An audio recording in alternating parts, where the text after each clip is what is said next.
draft. Grace can be the first ban, which wouldn't be surprising to see a Catherine ban follow. That's the typical second ban if the Grace is first. Yeah, you don't want to be, usually you don't want to be leaving that Catherine open unless you have a strong plan for it. It looks like G2 just might. Either that or they're just challenging Dynasty to say, go ahead and take that captain because we're going to focus on the rest of your team. But they take the Celeste instead. So Catherine's still going through, and Catherine does pretty darn well into a Celeste because all of that damage can be reflected back. Yeah, that Black Feather ban definitely opens up the Celeste pick and maybe baiting them into that. It's going to be the Lance pick for G2, though. This is something that is a huge flex pick for them. We've seen how dominant Dark Potato can be with that in the jungle, but obviously Keanu Nakoa definitely a capable Lance player himself. And a lot of teams kind of like the Lance into the Celeste just because of the fact that you have that Impale that can get onto her. She's not very mobile unless she's currently using a Boots activation. So there is that opportunity for Lance to try and get onto the Celeste and keep her from being able to kite away the way that she normally can against a carry like an Idris. So G2 Esports definitely going to be looking to have this sort of dive composition. Wouldn't be surprised if Black Feather comes off the board. Or sorry, he's already off the board. Just kidding. But just the heavy dive composition, the Kroll makes a lot of sense because if you give the Kroll over to G2 with the composition they already have, then there was almost nothing that would have been able to stop them from getting onto that backline. And I talked about the Idris just before the draft. G2 end up picking it for Hundor. That's a very strong carry for him, especially going into the late game. And they already have the Lance secured. They can flex that Lance into the jungle or play it in the roam position. They could go for the Arden with it. They played the Idris. They played a lot of protect the carry compositions, and Idris is a very strong hyper carry. So having Lance in the jungle with an Arden or a Finn is something that G2 can play very well. They've played in the past.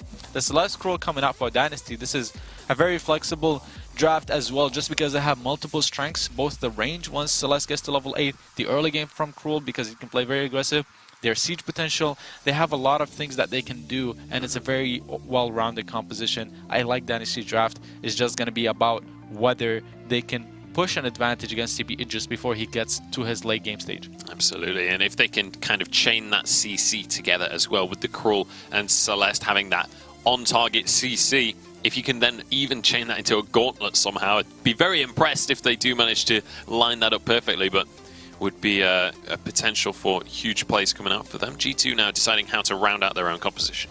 And they're going to go for this Glaive, so that's going to almost certainly push the Lance into the captain role, with Glaive being in the jungle. But again, it's just all about diving the Celeste. That's exactly what G2 wanted to do. As soon as Celeste is first picked, you know your composition needs to be dive the Celeste, take her out. And I think the Black Feather ban may have been a bit of a bait by them to try and get that Celeste pick to come through because they still feel confident with their composition to be able to dive onto the Celeste and take her out. But PT Lamb is a very capable Celeste player. Not only that, but they do have the Lance and the Cruel, which are two of the best heroes for peeling off for Celeste. So I actually like Dynasty's composition a little bit better than G2's. It's just going to be about execution. Yeah, we'll see if they are going to be able to peel for that Celeste or whether it's going to be G2 diving onto that. It's interesting to see this the other way around to what you would expect. Hashtag Vainglory8, let us know what you're expecting coming on into this series. It's time to jump on into our second semi-final. It's G2 going up against Dynasty. It is a rhymeless game here for Dynasty X Scoundrels. We jump onto the Halcyon Fold for our second semi-final. G2 have been performing so strong in this autumn season, but are seconded to SK. The spring champions of 2017 also want to make a bid for that single European world spot, but first they have to go through Dynasty. Yeah, this is a team that is getting better and better over the course of some of their disappointments from the Unified Western Live Championships. I think most European teams at the top level have been trying to say, well, things have been going wrong for us since then. North America beat us harder than they beat us before.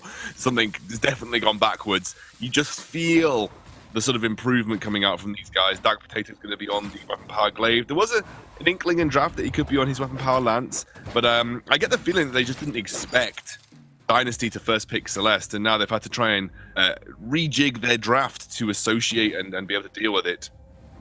Lamb had a pretty good performance on a number of heroes, one of them being Celeste, and They are going to get that central Treant for their troubles, which is going to go over to Rickameza. Yep, and Rickameza now wanting to continue pressuring, just stalking the bushes, recharging his passive consistently, but oh dear, that's Mowgli completely caught out, and I don't think he can escape either. Now Rickameza has to be the one to run away against a fairly high amount of CC. G2 going to be backporting here to make sure that they can catch Rickameza on both sides. Rickameza surely looking just to escape at this point from Keanu Nakoa, who only has Impale, so doesn't really have the CC to keep him knocked down. Rickameza may be able to steal one. He does, in fact, and gets that healing treant. Dark Potato now going to struggle, perhaps, to take him out as the healing flask gets popped, and Rickameza stacks up those weakness stacks onto both targets. Here comes Hundor from the lane, Mowgli rotating as well. It's a 2 versus 3, one that Rickameza will just be left to die in. 2 kills to G2. That was really nice balancing of the Cruel weakness stacks. You know, Cruel at level 2, very difficult to play into for a lot of heroes. Really wonderful balancing from G2 to just try and drop those weakness stacks, get out of smite range, bring another person in to start tanking the Cruel up, and eventually the rotation of Hundor allowed them to rotate their weakness stacks across all 3 heroes and eventually pick up the kill onto the Cruel there. So just nice balancing, nice micro play from G2 in that specific circumstance. Dark Potatoes picked up 3 weapon blades as well, so looking to have big early punches in the early game. I'm wondering whether he'll go towards the tension bow, just to put pressure onto PT Lam, or we might see him go towards the Sora blade, which is generally a little bit more standard for that glaive and the weapon power build path. Yeah, just stacking weapon blades, as you mentioned. We'll get an inkling as he converts them into a 6 sins and gets some shielding for himself. So, not really a definitive item purchase there, but one that definitely confirms it will be either Tension Bow or Sorrow Blade. So Detective it's going to be one of the 2, Dalsy. Currently, Dynasty putting a lot of pressure down. I think maybe this is lending itself towards a Tension Bow, especially against PT Lam. There's a bit of a jungle brawl opening up here as Rickameza gets stunned. Yeah, it does get stunned, and oh gosh, he's taking so much damage. PT Lam not really able to do much here. G2 easily going to deal with the crew, and now they're going to continue falling forward. Keanu Nakoa skates his way over towards Mowgli, and Mowgli should go down. We'll try and give the kill over to Hundor, and they're able to do so. 4 kills to G2 and Dynasty, attempting so hard to have impact in the early game, but realistically they're just giving gold over to G2. This is the story of G2 as well from this season, that their early game, especially Dark Potato and Keanu, has been really shored up. They have been super able to deal with any adversity thrown at them in the early game. They've been aggressive where they can be. This is just a different G2 from what we've seen previously. The old G2 sort of factory settings, if you will, was default to Hundor carries us. Now you are getting a lot of good synergy and early aggression and work between Dark Potato and Keanu in the early game, and you're seeing it pay off in absolute spades. The gold lead is very even right now, and I think that's probably due to PT Lam having a 15 CS advantage and an actual CS advantage going over to as Dark Potato just sets up yet another kill onto Mowgli, who's a literal punching bag this game for G2. And it is going to be the tension bow, by the way, Dalsy, so it is going to lean towards that piercing spear going towards the tension bow. Aha, the piercing spear. There we go. That is an item that we can draw conclusions from. Cruel, once more, attempting steals. Rickameza this time will be denied. Has been Hundor rotating quite frequently, which has allowed PT Lam to secure himself a 10 CS lead. However, Rickameza has to be careful that he doesn't give too much gold over to Dark Potato, who has finished his tension bow. PT Lam has the Frostburn. Hundor with a Shadow Glass here. There's a lot of lockdown on G2, which means that if Hundor can land a single Chakram, then the Shadow Glass is going to lend itself to a lot of damage. G2 really looking to burst someone down. Yeah, it's all about a burst orientated sort of team fight approach here for G2. The tension bow, the shatter glass, that chakram and afterburn setup is going to be pretty huge if they can lock that onto PT Lam, who is yet to pick up a reflex block. Mowgli yet to pick up a fountain, but as is Keanu. The things in terms of actual item advantages in these team fights is fairly even as Hundor throws the chakram out, attempting to catch PT Lam on the return, doesn't quite get it. And with that advantage in lane right now, PT Lam, and advantage 10 CS in the jungle for Rickameza, actually Dynasty are in a good sort of position in terms of their own gold worth. So, you know, whilst G2 have had some really great early brawls, they've had some sort of very effective team fights, really converted it into a tangible lead in their favor. And Dynasty have just said, okay, we've been losing these fights, but with PT Lam's been farming better than Hundor. Somehow Rickamez has been out farming Dark Potato. We're pretty happy with this. Yeah, just every time he enters the jungle, he may lose his life, but he steals a camp away with it. Means that that's a camp. Dark Potato's not securing himself. The Dynasty have assured themselves a little bit, meaning that these 5 kills effectively mean nothing, but great fantasy stats for some of these players. G2 currently in a position to push onto the turret. Dynasty have been caught a little bit out of a rotation, will be coming back to their turret, but it's so low and Chakram just does so much damage, about 600 with the 2 pass-throughs. And that should be turret going over to Hundor, though gets stunned up. They're going to try and convert it into a kill. Solar able to secure it. Turret for a kill, and now Dynasty going to try and push G2 back so that they can get themselves a turret of their own, and Dynasty are able to do that. Then it's not a terrible trade to allow that turret to go down. No, and with 2 melee heroes trying to achieve this, it'll be very, very quick attempt by Dynasty. They're going to pop the fountain as well. This is going to be G2 in no man's land right now, Dowsy. Able to escape with an afterburn. Dynasty taking the gold lead for themselves by 400 gold, despite the fact that they've given up kills. Currently, if we look at where everything stands, that's a breaking point finish for Rickameza. Tasty Bacon will be rolling around in cringe. Doesn't like it. The breaking point first item. We'll have to see how Rickameza is able to make it work. Yeah, you've got a sort of a fairly... If you build armor up on Rickameza, and the fact that you're not going to be the primary target, it makes a little bit of sense that during these fights, he knows that he's unlikely to be focused, and if he is, then it's not focusing the Celeste, which is always good. So he just wants to become a significant enough threat in these mid-game team fights with his breaking point. It's not going to stack quickly, but it doesn't need to stack quickly. As long as it stacks in these team fights at all, then, he's just trying to put himself on level pegging in terms of threat in the mid-game that this Celeste is providing. So essentially what he is saying over to G2 is, well, if you're not focusing Celeste is going to wreak havoc. If you're not focusing me, I'm going to build up on this breaking point, and by the end of the fight, with the sustain that I get from focusing targets, the weapon power that I'll have, I'll hopefully be a big enough threat to put pressure on you. And he's actually gone for a Shiver Steal as well. Maybe trying to put pressure on Hundor, slow things down, and allow Hundor to be a target for PT Lam. Dynasty have a very interesting style where Rickameza just provides a lot of utility for the team, has a ability to become a carry threat as well, and PT Lam, fairly mechanical god that he is, able to provide the carry his team needs. Mowgli has Gauntlet available, and currently looking to try and find a Gauntlet that catches Hundor out of position.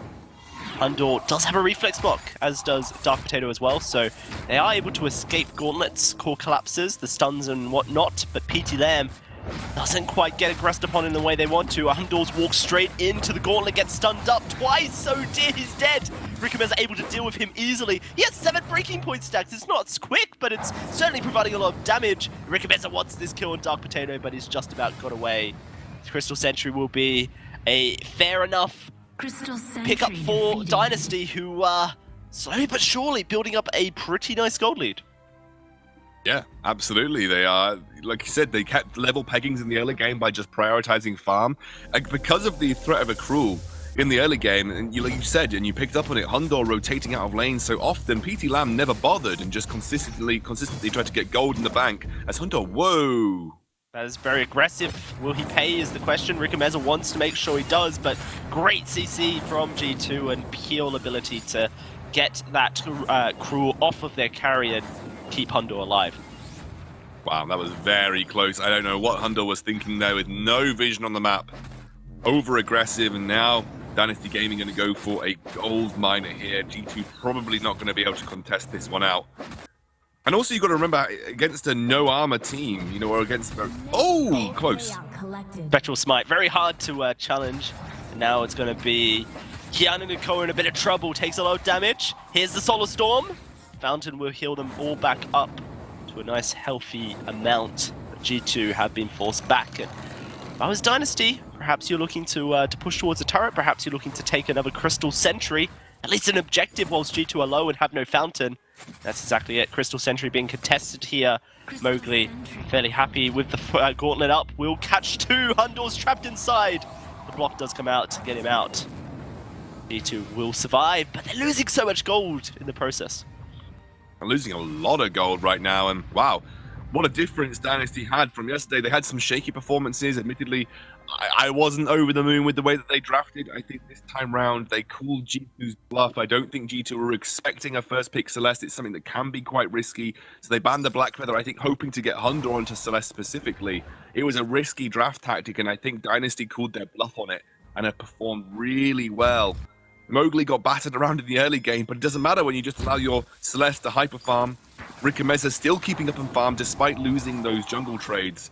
And now G2 very much on the back foot. They still have that late game out of the CP Idris. He is working towards his broken myth, which is often considered the turning point for CP Idris specifically, Dowsey. So still not out of it yet, G2. They aren't a colossal amount of gold behind. What they really need to do is just, try and take the least amount of fights possible whilst generating a gold income for Hundor. I think it's really where G2's win condition lies now. And then get to that late game, stack up with Hundor, peeling back against Rickameza and Mowgli, and then when the opportunity arises, try and put pressure onto PT Lam. I mean, Hundor is sitting, I think, a full rotation of jungle creeps away from Broken Myth, and you can see that his team is rotating towards those backs, and knowing G2, they might even give the last hits. No, they're not quite giving the last hits over to this Idris. However, he has got the gold to go purchase it. The tick will ambient up towards 50, which is necessary, 1150 for Broken Myth when you have both components in your inventory. G2 now perhaps just need to make sure they don't get caught in a team fight. Mowgli's just purchased up Echo. His double gauntlets were super impactful yesterday. And so G2 have to be very cautious about their positioning because they fight without that Broken Myth on Hundor. That's very, very probably a fight to win for Dynasty guaranteed. Look how far Keanu is behind on items as well. He's only sitting on a coat of plates, a fountain, and war treads right now, and Mowgli on a fountain, a crucible, an echo, and obviously the tier 1 boots in tow as well. So whilst the movement speed isn't there from him specifically, he's got a huge amount of teamfight utility and sort of block potential. The ultimate does come out from the Cruel. Yep, does get the full stun. There's the gauntlet going down. Mowgli looking for a second. This time he'll connect with Hundor. Rickameza very low, but a great core collapse. 2 stunned. And that's going to be 2 kills going over to Dynasty. Hundor trying to escape. A lot of damage. Broken Myth stacked up. And it is going to be Mowgli backing away. Doesn't quite have the shielding to survive, but Dynasty really just baiting in Dark Potato and Keanu to the gold miner that was being taken. 2 for 1 isn't bad for G2 off the back of that, Dowsey, given the way that it's set up. Keanu locked up, double gauntlet coming down on Hundor, but at the very start of it, locked in the second Echo gauntlet wall. Gold Miner's going to be going down here for Dynasty, so actually realistically come out way ahead off the back of that team fight. There are some glimmers of hope here. That Broken Myth did start to do some serious work to Mowgli. He was kind of sacrificed a lot of defensive options, although has now gone towards that coat of plates. And got the tier 2 boots and the movement speed too. I can't believe how far Mowgli is ahead of Keanu in terms of items. It doesn't seem possible. I'm trying to figure out where Keanu's spent all of his gold. Or maybe he's just investing to far more vision, but it's been Mowgli, I think, soaking up ambient in the lane, whilst Keanu Nakoa has been soaking up jungle ambient, really having to defend Rickameza. So a bit of a difference, I believe. Maybe my maths isn't 100% correct. I know that ambient gold definitely did get hit a little bit in some recent updates, but without going to the calculator, I couldn't for sure tell you whether or not that's enough to put you this far behind, but my assumption is it is. Currently, look at this. Yeah. So I was going to say, look at the defensive itemization from PT Lam and Rickameza as well. Realizing that realistically, you only care about Hundor. Both of them very heavily investing into an Aegis, and it's not often that you see Aegis. Whoa, max range! Max range. Hundor gets stunned up, uses the Shimmer Strike defensively. Now he's on the other side, but a gauntlet goes down. PT Lam taking a lot of damage. PT Lam trying to escape. Turret will take him to a point that he does not want to be at, but Hundor will get smited. And oh dear, look at G2. They cannot fight a Cruel at this point. So low. Rickameza says, I threaten you to come close to me. And Instead, it will be Dynasty heading towards the jungle here to take yet another Crystal Sentry for themselves. G2 want to defend this, but can they do it is the question. Kiana Nakoa takes a bunch of damage. Kiana Nakoa gets smited away. And Dynasty say, see ya, we'll take the Crystal Sentry as well. One for us as well.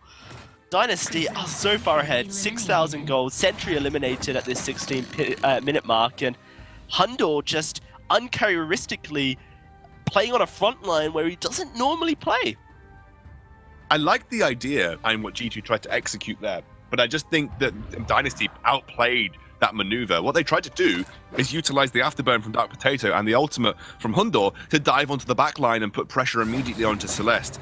But PT Lamb wrapped around the back of the Dynasty composition, and as Kraken is getting taken here, this will have to be a miracle steal from Dark Potato, you feel, to even have a chance. And I don't think it's going to bother. I think it's just going to be cleanup duty. They're going to try and do their best to defend it as it marches down the lane. But they played that fight specifically really well, Dalsy, by wrapping PT Lamb back through the gauntlet and actually putting then Rikameza and Mowgli in between Hundor and Dark Potato and PT Lamb once again. Whoa, G2 a super aggressive move. Wow, look at that. First gauntlet goes down, catches Keanu. Second one catches both frontliners. And that's going to be Hundor immediately removed from the fight without the ability to be protected. This is just destruction from Dynasty. Who would have called it after yesterday's games? I certainly didn't expect this from Dynasty, but like you mentioned, it almost was like Dynasty called G2's bluff. G2 not expecting PT Lamb to play the Celeste, and he's done so fantastically. An ace comes through for Dynasty, the Kraken pushing in, turrets will be taken, there will be respawns coming through from Hundor and Dark Potato in just a second. But this would have to be a miracle play from them, a play that I have seen G2 make time and time again, so I'm not discounting it at this point. Hundor to start it up. Kraken has taken yet another turret, only one remains, and Dynasty wrapping around. The damage is huge. Dark Potato trying to get onto PT Lamb, but blocks are coming through. PT Lamb will survive. Hundor finds the first kill. The Kraken still doing work. It's a double for Hundor. It may just be a triple for Hundor. It is, but now they have to take down this Kraken. Once more, G2 do the impossible, save their base and keep themselves in a game. But for how long is the question, Scoundrel? Oh, very close. I think that's one of those situations where Dynasty was so focused on pushing the turrets with Kraken. We've seen a couple of teams do that this weekend already, Dalsy. So focused on the Kraken push to get the turrets. We saw SK do it in their first series, that they end up sacrificing the team fight positioning. They end up sacrificing team fight focus in all an attempt to push down that Vein Crystal. And G2's damage, you just have to respect the fact that while you're ignoring a CP Idris, he will just tear your team apart, even just through his basic attacks. Eventually, Hundor managed to get that damage and the stacks necessary to tear through Dynasty. He's now very close to an Eve of Harvest, his final item pickup in this build. That will start to bring him online, bring him some sustain. He's actually gone for a Frostburn. Actually picked up a Frostburn as his final item here. And I think, given how much of a threat Rikameza is and how just seemingly unable G2 are to peel against it, I actually don't mind that as a pickup. This is another Druid specialty, Scoundrel, which kind of mentioned the East Asian carry king multiple times today, but Hundor thinks that Frostburn provides far more damage output, and with the slow that it provides and the Shadow Glass and just the incredible amount of crystal power, one Chakram pass-through does a lot of damage. That's what Hundor's opting in here for, but it's super difficult to actually get in range to threaten a Celeste on the CP address. It relies on your frontliners to set it up. G2 are going to have to be very careful heading into the next couple minutes. Dynasty have free reign over the jungle, clearing out vision here as they do so. The Kraken has respawned as well. You have to think that a Kraken take would just spell disaster for G2, and they can't afford to give it over, so they're moving on in. Here's the gauntlet being placed on down. A cruel ult will stun up Dark Potato. Second gauntlet hasn't been used, not been echoed, but they've taken the first kill. That may be enough. Hundor in trouble as Rikameza charging forwards him. A Shimmer Strike for the reposition. He's doing his best, but there's no Eve to heal, so he has to find the kills, and he cannot. A shutdown for Rikameza. Hundor's dead, and it's only a Lance to defend the base. Dynasty will be taking game on of this series in spectacular fashion. Yeah, really well played. I think they called that bluff on the G2 draft and played the rest of the game so well. Some of the early game, G2, it felt like they were taking advantage. We mentioned how the G2 had been changing their game style to have a bit more early aggression, but by rotating Hunter out of lane so often, PT Lam was able to farm up so well. Rikameza wasn't too dissuaded with some of those early deaths, as he was just able to keep level on farm. And remember, this whole composition is realistically about the output of a Celeste in the late game, and just very well executed from Dynasty. Move on in this series. Dalsy G2 probably going to have to go back to the drawing board. They have got A side, so won't have to do any fancy tricks, but you know, you lose that B side counter pick now.